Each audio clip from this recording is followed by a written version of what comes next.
She's just leaving. So, Oh, okay. so bye. Bye. Thank you tomorrow. She's 20 tomorrow. Happy birthday, Rachel. Oh, happy birthday. Another birthday. See you tomorrow. Come on, come on.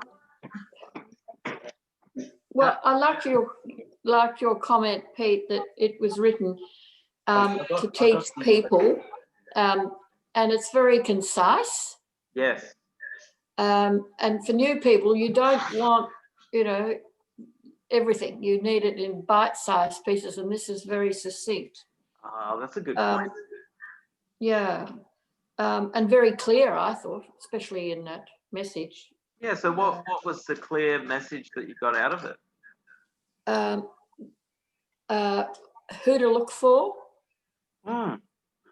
and what to look for, and you're not just looking for a leader. You're looking at his children, his wife, their whole family, the lifestyle, the example they're giving.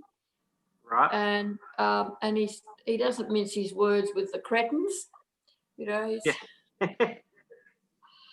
turn your back on the godless, and don't let anybody put you down. So that's very encouraging at any time. But I would think, especially for young leaders, young in their leadership, wherever they are.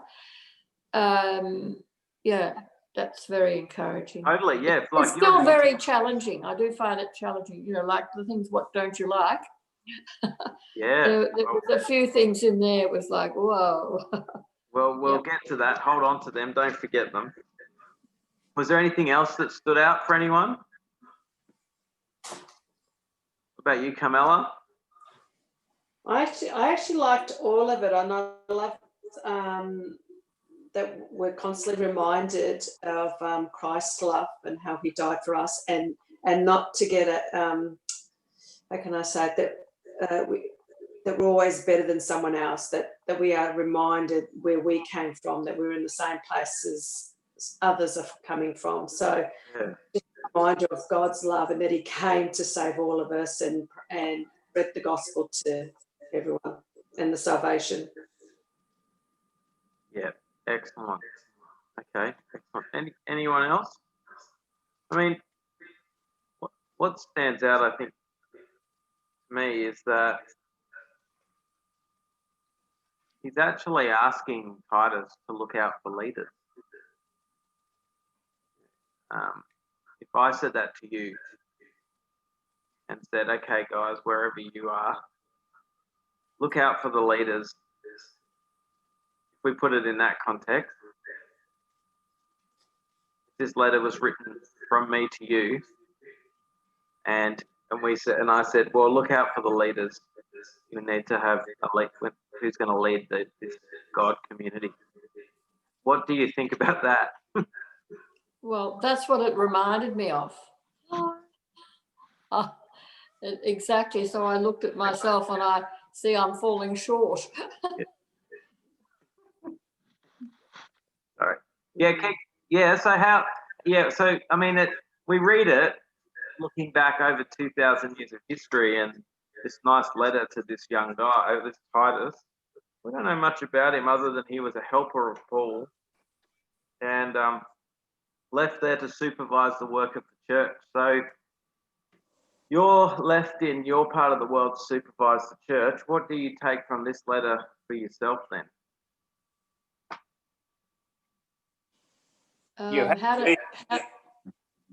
Sorry, Doug? You had to be of good character. Otherwise, you weren't allowed to be a leader. You had to show yourself that you were a good have a good character. Yeah, it's good, isn't it? You have to prove. Why is that important? The answer is in the text, but what?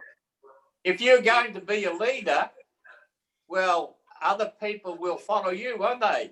And if they see you doing something that is not good for God, then you're not a good leader. Right. So why does that matter though, Doug? Why does it matter? Why does that matter? Well, you have all the wrong people following you if you are doing things that you shouldn't be doing, and they will think that that's all right, but it's not. So all the wrong people following you, what will that lead to? Division. Yep. Yeah. And What else? love. Let's just drill into this a bit more. What else does it lead to? brokenness, rebellion against God. Arguments. Yeah, lots of quarrelling. Well, it isn't being biblical. It's doing your own thing. Yeah, right. It's like a separate movement rather than a Christ movement. Yes, very good. So it's something that's not really of God, something that could become like a club, could become secret society, or it could get twisted. Can we think of any examples in history where that's happened?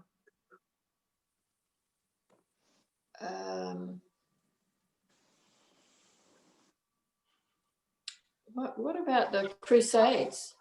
Yes, the Crusades. Yeah, yeah, that's a good one. Crusades is a good answer. Sorry, I missed the question. I was reading the passage. Do we have any examples today or from church history of where the mission has become a little bit skewed? How does the Scientology fit in this situation? Yep, Scientology, that's a little bit skewed, isn't it? And then it appeals people for the wrong reasons. What about Mormons? Yep. I mean, that's appealing to the idea that you can have all your ancestors forgiven. That must be appealing for a lot of people, but that's probably why they... Sorry, can you say that again? What about the ancestors? Yes, they believe that they can go back in their genealogy and forgive the sins of their ancestors. And that's why the Mormons are right into genealogy. Right. And they have special ceremonies that they can do to heal their ancestors and stuff like that. Yeah. Very interesting. What else?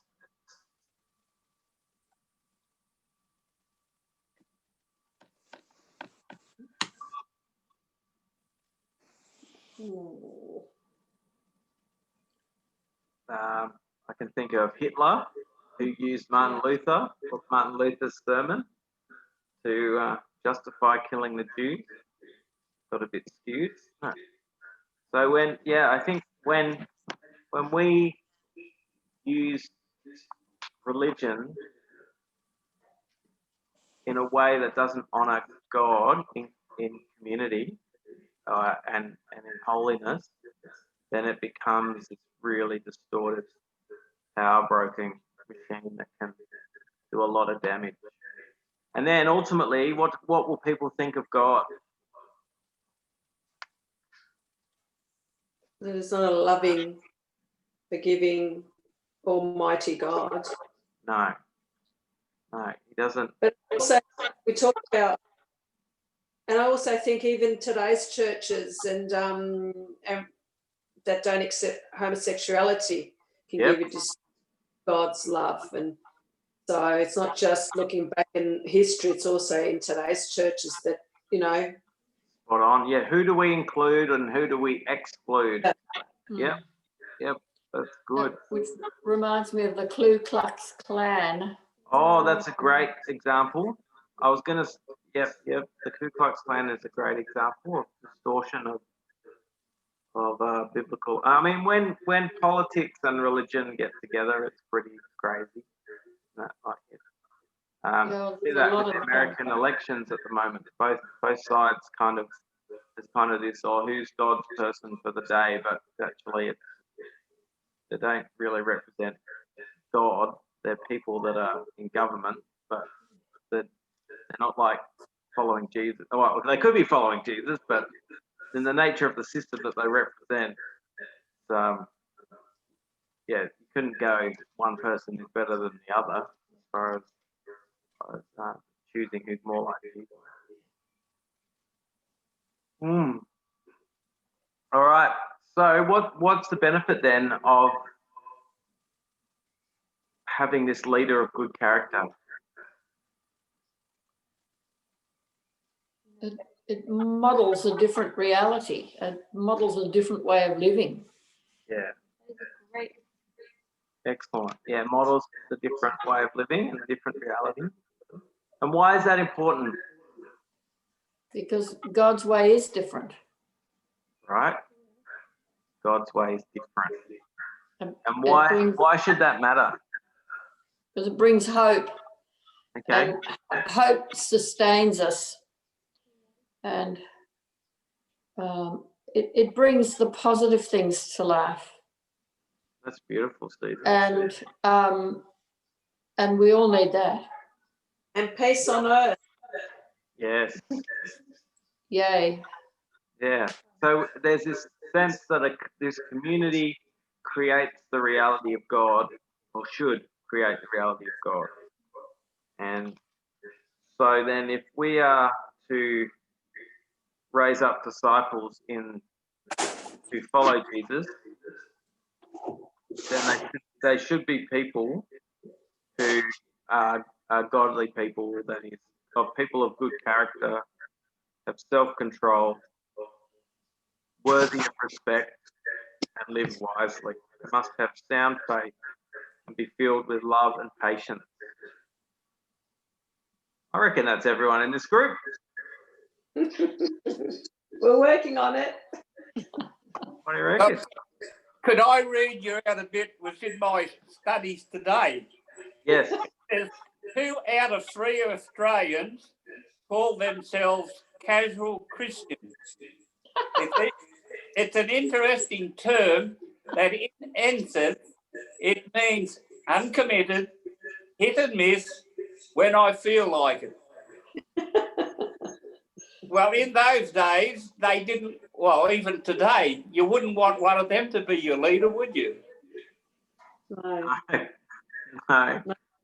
But the idea that the idea behind why people don't want to commit to religion could have a lot to do with the fact of how these communities have been set up in the past, have not had leaders who have had good character, and therefore their behaviour has tainted God, they have tainted their reality of God, and made them go, actually, I don't want to commit to that because I don't trust them, or because they've hurt me before, or because they've lied before.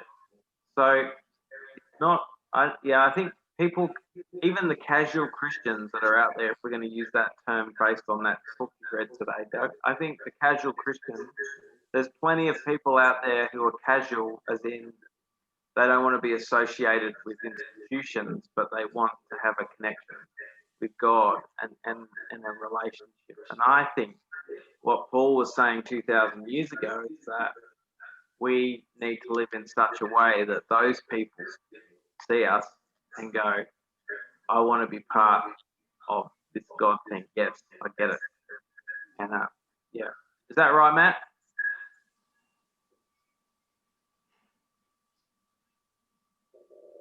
Yeah, I think that sounds all right. There's a lot of things going on at the moment.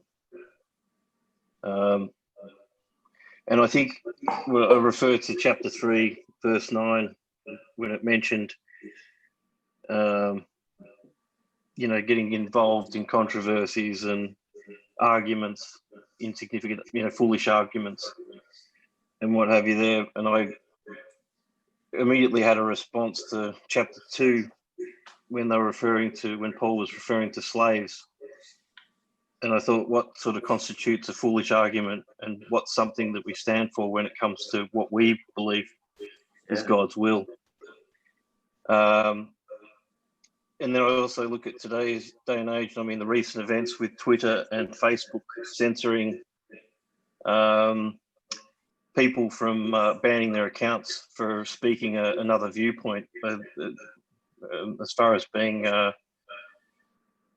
antitrust, as they were looking at. I think they're about to appear before the American Senate this week. Right. Both Zuckerberg and Jack. And you sort of look at who holds the power, and I think the abuse of power. What my thoughts are is a lot of people, I believe, and it's turned away from Christianity or are scared to walk towards it because it has been so wildly perverse or misconstrued and taken down a path in order to gain the people at the top effectively gain the most out of it. And we've got plenty of examples worldwide, even today, of that actually happening and taking place. Therefore, I refer back to the text in regards to, our elders and our elders in our group and in our community, and why we have to vet them so solidly, and why they actually have to have their actions speak louder than their words, because it is enabling us to put our trust and our faith in those people in order to assist and guide and provide their wisdom and their interpretation and their guidance and their counsel in regards to issues that are particularly explaining or trying to understand or make sense of God's will to those who may be struggling or needing assistance or seeking. So that's what I get so far. That's a great There seems to be a lot going on. Just a casual answer there, Matt. That's fantastic. I love it. That's excellent. I love it. It's so I'll good. go back on mute. You guys, great. As soon as you guys open your mouths, I'm just like, this is the best. Thank you for sharing it. So it's really good. But so there's this idea that when we trust each other and learn to trust each other, that we're not only modeling a different reality of God, but we're modeling a different reality of God's community and God's idea of justice, and raising up people for who they are and where they get the chance to prove themselves as human beings within community. Everyone gets an opportunity because of God to step into that reality. Not everyone will take that opportunity. But there's this beautiful, humble, powerless community, but that's where the power is. That's where the power of God is. It's in that brokenness and vulnerability where there's power. Okay, things that we don't like. Is there anything that we don't like?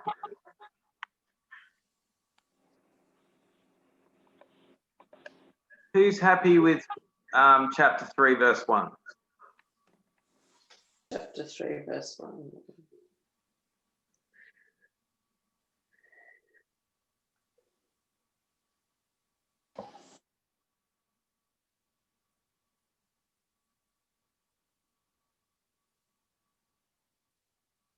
Well, Jesus already said that, you got to obey your rulers. So there's nothing new in that. Yep. So what if the government tell you to that you must join in this group and it must be your job to kill some people? I mean, that's highly unlikely to happen in Australia. But what if the government tells you to do that? You've got a choice. Got a choice? Yep. So if the government says that, then you might go to jail for not obeying. But, God says be obedient to the authorities. Submit. Yep. And you can see it now with this epidemic. When it comes out, people didn't listen to the authorities. Got the second one. And now they didn't listen in England and in France, and they got the second one. Because they didn't listen to the authorities. Yeah, right. So they're there for a reason.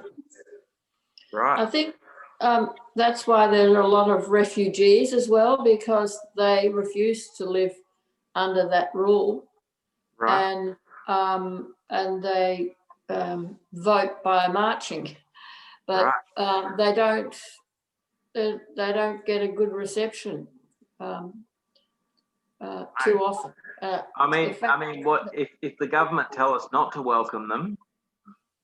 Yeah, exactly. Then if we're doing what the government are telling us to do, then are we doing the right thing then? Mm. Well, in a democracy, I suppose, if you don't like it, you vote them out. Okay. Mm. It takes a while. Yeah. So this People have to wake up to it. Becomes a little bit grey, doesn't it? There's a point, Pete, in in listening to your interpretation earlier that I did have a little bit of conflict with, and it was this one, which was respect your government. I don't want to drop the A-bomb, but let me try and rephrase it as best as I can. There are some people in this country. There's safety here, Matt. Whatever you say. There are some people in this country who believe that abortion should be legal, and there's some people in this country who believe that abortion should be illegal, that it is in fact murder. Now, the government subsidise abortions. They actually pay for them. So therefore, if a person didn't believe or was against that act, the government inadvertently will channel their tax dollars in order to pay for these abortions, if you like. So I think it's hard to sort of bring this text up to date. I find a couple of points in this text a little bit floaty, and again, probably the one in regards to slavery as well. It was written in a time whereby it wasn't foreseen that would ever change or what have you. So there are a few big things, I suppose, that go under the carpet and similar. Not misquoting you at all, Sue, or trying not to, but in fact, agreeing what you said. Like, we vote them out, but how many people have the energy or the effort to go against the current or change the momentum of what's already in place at this particular point in time? I mean, because I think more or less we talk about the KKK, which we did before, and we talk about Hitler. We're talking about the far right at that point, which we have a look also on the far left, and we start to get into socialism and to the communist aspect as well. So it's quite a delicate balance to sort of remain what we call a centrist, or to sort of sit in the middle. And that's probably the thing that we gauge by time. If you look at it like a pendulum, it swings back and forward. And hopefully over time, let's say, for example, with the Crusades, they were heinous, but that's the pendulum swing to the far extreme of the direction that it's going to go before it comes back. So I mean, we can even look a bit closer to home. We can look at our own organisation. But before that, there's the Lutheran Church. The Lutheran Church in Germany during the Second World War. They got a lot of flack because they didn't stand up against Hitler. Mm-hmm.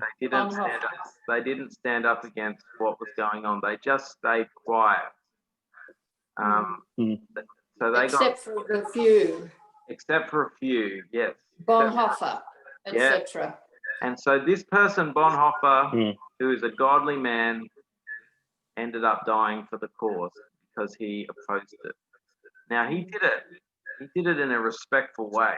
I mean, obviously, there's a point where if you're opposing the argument, then like what Jesus modeled, you're opposing the argument, you can be quiet and you can end up being killed off. But when you're standing up against an authority, you're gonna create a ripple at some point. And I guess working out how to do that.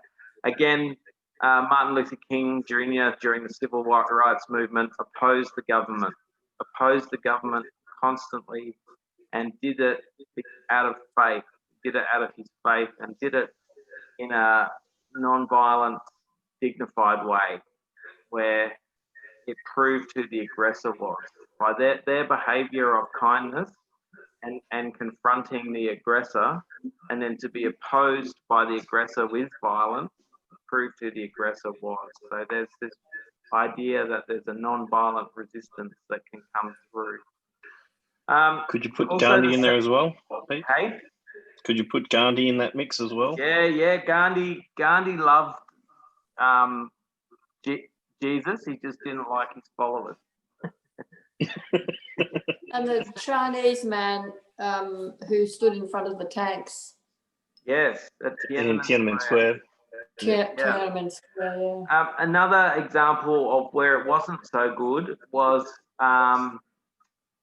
in South Africa. The Salvation Army remained quiet during the apartheid as well. So when the apartheid was happening, they didn't comment on it. They did say nothing about it. So the silence can often be perceived to mean that you go along with it. Consent.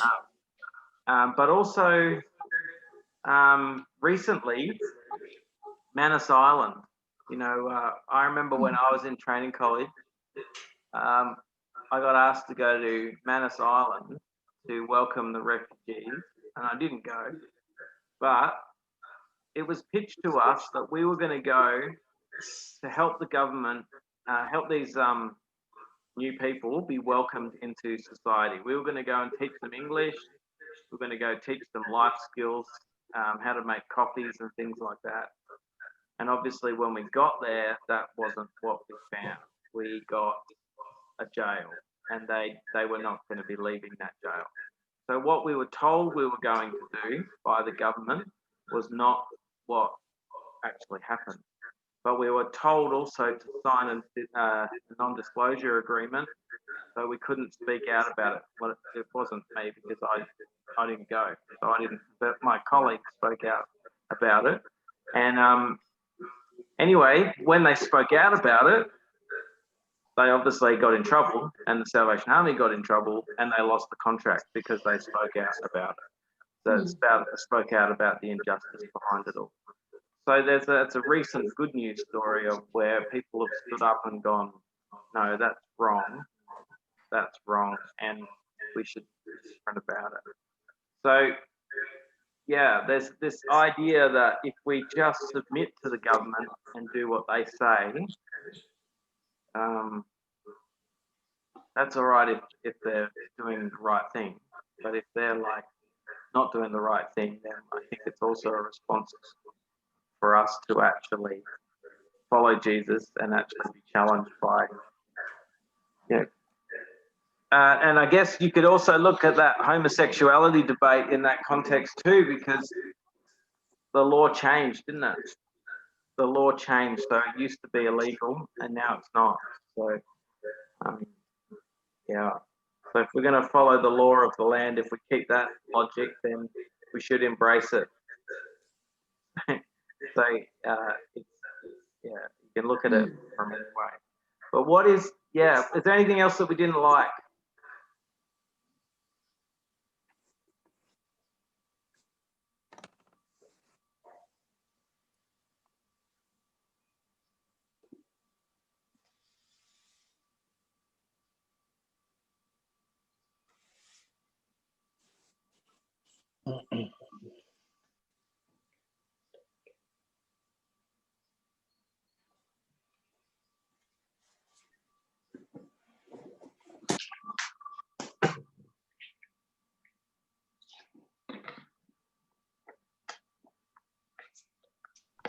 What about the bit in verse 3, chapter 3, verse 10, where it says, if people are causing divisions among you, give a first and second warning. After that, have nothing more to do with them.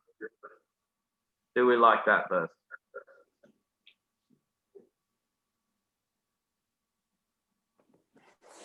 Well, the chances are, if you have a person like that in your midst, they're going to stir up trouble. So you'd be better without them than with them. Right. So the idea behind that command is that it's better for community if we don't have those people. It all depends. We are. Sorry, Betty? It all depends where you are. If you're out in the open and you want to make converts of people, that's one thing. But if you're in a group of believers, you don't want them in there because they stir up trouble. So it's all depends on what you're doing. Yeah. Okay. That makes sense. It does make sense. Sorry, Susie, I muted yours. I think it's also how you do it. You would be best, I think, to do it maybe with one other witness there. So rather than in a public forum, Yes. public space, just quietly say, well, this is the way we operate here. And if you're not willing to do that. Right. What about the next verse? For people like that have turned away from the truth and their own sin condemns them.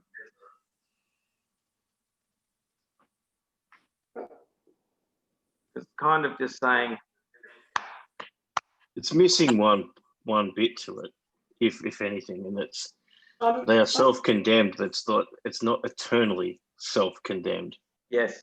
So, I mean, I totally agree with warn a divisive person once and then, warn them a second time, but it's in the warning and how you word that warning. And like Susie said, it's, doing it in the right environment with the right, the right environment as far as delivering that warning. Yeah. You give that person obviously the opportunity to mend their ways or think about it, because I mean, if you think about it, most times we have a problem with something, it's generally because it strikes a chord within ourselves, or it's abrasive to something within ourselves. So somebody who's divisive generally, gets an opportunity to have a look at themselves and work on something that they need to smooth out or remove. For that moment though, they may be warped and sinful while they're a prisoner of it. So that's sort of how I look at it.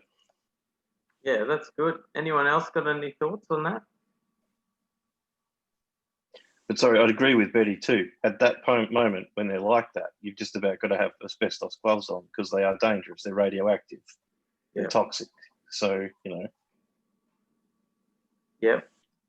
So with the lesson then, the big lesson is to make sure that we start off with a good foundation. We start off with people that are trustworthy and proven. Communication. So what does that say about disciple making then?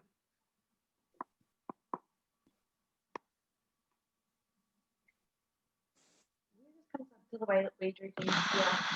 Like you go slow to like build trust with the person and find out like who they are, like their fruit of the spirit as we talk about, and just really just stay with them, and because that will come over time. Like the longer you stay with the person, their true colours will show, and That's good. It's really good, isn't it? Great. So staying with someone, you get to see what are the other benefits of staying with people? You support each other, and you can learn about them more, and they can learn from you. Right. And personal happiness. That's good. Yeah. Meet the people they know. So what is that doing? Just spreading the opportunity to model Christianity, or model Jesus, really. Yeah. Model Christ to more people. And it also edifies that person. It gives you an opportunity to edify that person in front of their friends. That's a really good point. What's the benefit of that, Susie? Well, it builds up that person.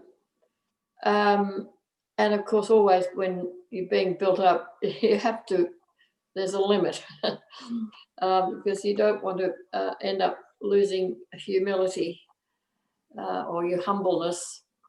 But it gives them credibility. It can give them credibility in the eyes of their friends, and their they'll know better than you know them in all probability, and they'll notice something different with their friends and become curious, and that's an opportunity for them to hang out more and find more and ask questions, or just have their ears open and hopefully their heart a little bit more open.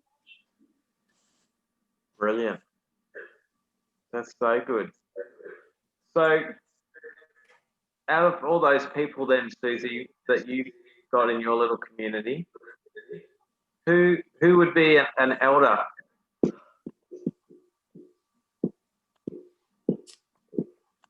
Who would be an elder? And obviously we know it's not about age. No, but possibly Rhonda, who I haven't spoken of a lot, who is a committed Christian and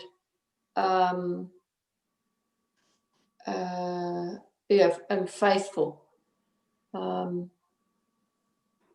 I was going to say something else and I can't think what it is now. So if you were going to be like Paul in this letter and speak to Rhonda, how do you think Rhonda would feel if you asked her to find out who the elders are that she should be making in her community? Well, that's quite an adventure. I have no idea. I've never. Her husband is now in the local Anamkara. Is that what it's called? And I've never met any of their children or any of their personal friends outside of just the people here. So I know she works in an op shop, right. one of the church op shops. But what do you think it would do for her person to be even asked that? She would embrace it. She would like that question. Yes. Yeah, because I think often, just to see people empowered is a big risk to take. That's why it's good to have spend time with people and stay with people and let the fruit of the Spirit be proven in someone's life. But then to actually pass the baton on to them and say, okay, you have the kingdom of God in your life. Who is it that God has placed in your life who should be part of this too? Mm. Does that make sense? Yes. Yeah. Yep. I mean, that's pretty blatant to go down that path, but I wouldn't probably do that. I didn't have that conversation until I get to know people really well. Yeah. They become part of it anyway.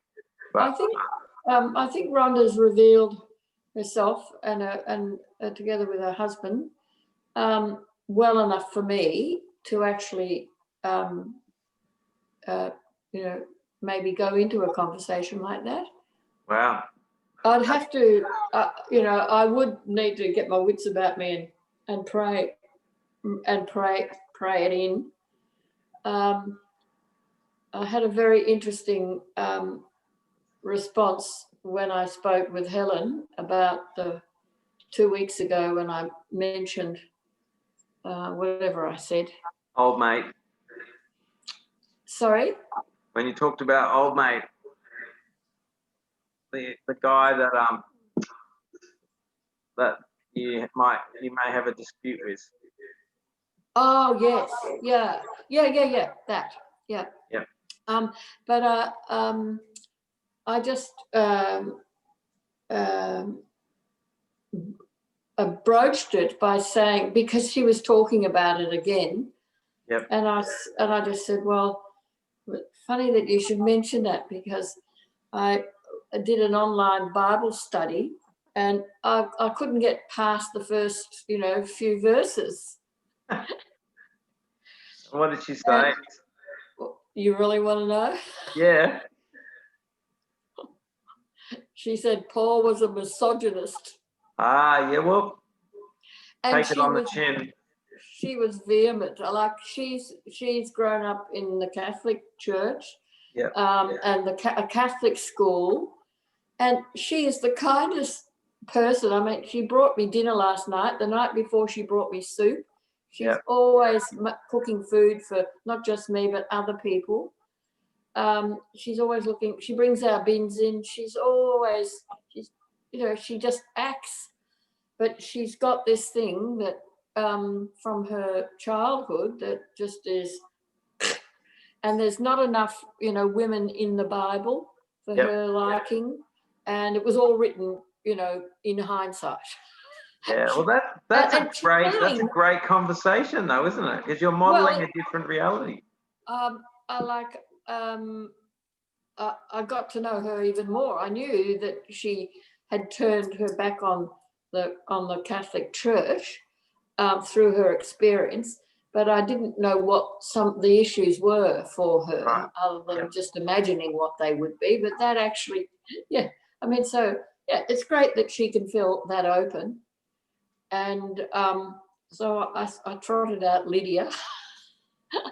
and Esther and Mary. She was the witness to the resurrection, the most important story. Yeah, he gave it to a woman because he knew she would share it. Well, and she clearly knew her Bible, because she made contributions. Yeah. In all of that, and anyway, what was wonderful is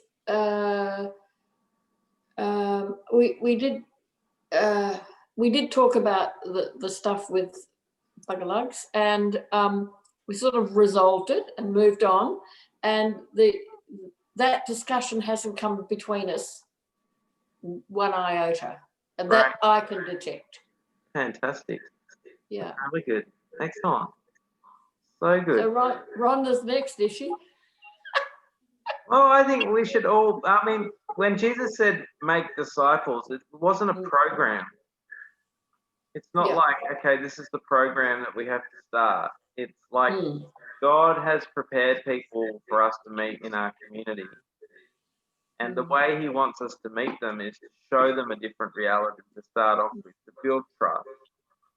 Because he wants genuine community. He doesn't want this program or this meeting down on the street corner. He wants genuine connection, where we get to the heart of real issues, authenticity. And that comes from those trusting relationships. So by us building those relationships like you have with your neighbour, it's building genuine community and ultimately, while her view of Paul is not an uncommon view, and that's usually because of the many preachers or priests or pastors who have interpreted the text poorly throughout the years anyway, or they haven't given a good interpretation of his text based on the context that he was in. But I think, Paul was to be mistaken to be a misogynist easily by some of the text you read. That women should stay silent. And the interesting passage about that, we should read that one day, where Paul says that women should stay quiet in church, is because the town that he's in has the temple worship of Artemis in it, and it was the priestess of Artemis who was a liar. She was like a clairvoyant, or a person that would tell stories. So in their church context, the women did all the talking as far as in their non-church context. These women spoke a lot, but it was all lies. So I think what Paul was trying to do is to say, women, don't speak so much. Yeah. Because Yeah. let's get order back again. And it wasn't that women shouldn't be speaking, it's because in their community, this priestess had created a lot of problems. And so they wanted to counteract that. And so when you look at Paul, you go, wow, that's amazing. That wasn't misogynist. He was just trying to bring order back to community. But Yeah. unless It's interesting. yeah. There's just so much that we don't know, and understanding that the history is really so important.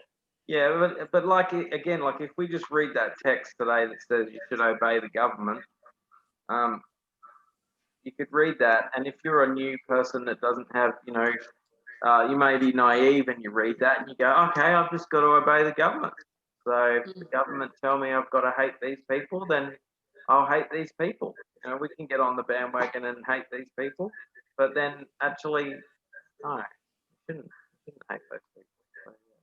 So, I think that phrase was put in there, or that passage was put in there deliberately for us to question it. Yeah. Thousands of years down the track. That's what I think. I think it's spot on. I reckon you're right. Yeah. Yeah. All of this should be. The irony is, it says don't have We'll quarrels, discuss it. but I think we still wrestle with the text.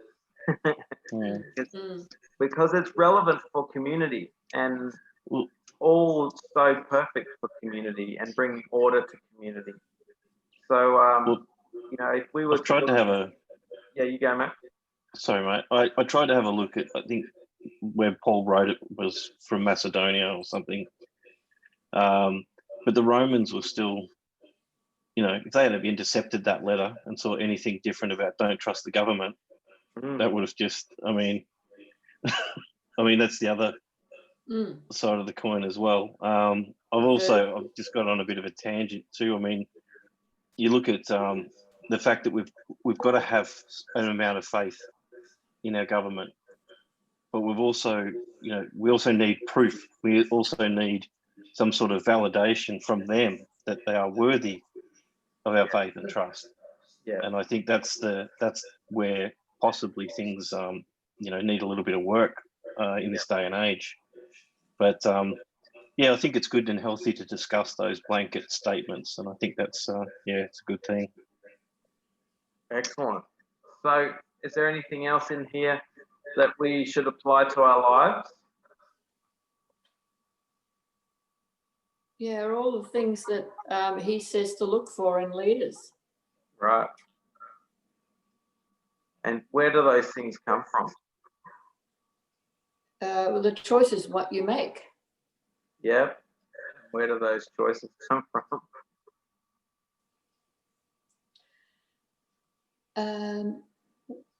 Your obedience to God, your willingness to follow those instructions and to give up what's not edifying. Yeah, so the best way then to create communities where that happens is to make disciples. Yep. Because if we just open the doors and say, let's come, everyone come in, 100 people, let's come in, what happens? Well, you have 100 people, not 100 disciples. You have 100 people, and in amongst them, you could have great people, and you could have pedophiles, you could have predators, you could have all sorts of people, couldn't you? So when you make disciples, you actually get to journey alongside people, and you get to see who they are. You get to test their character. You get to know that they are who they say they are. Some people are like wolves with sheep clothing on. Some people it's hard to tell until you come alongside them and you journey with them up close and personal. So I think when Jesus modeled the idea of disciple making, it was the most efficient and the most effective way of building these communities where God is honored. So, yeah, if we can take anything from this, is that what he modeled and the command he gave us to make disciples is such an important need for today. He didn't say start churches.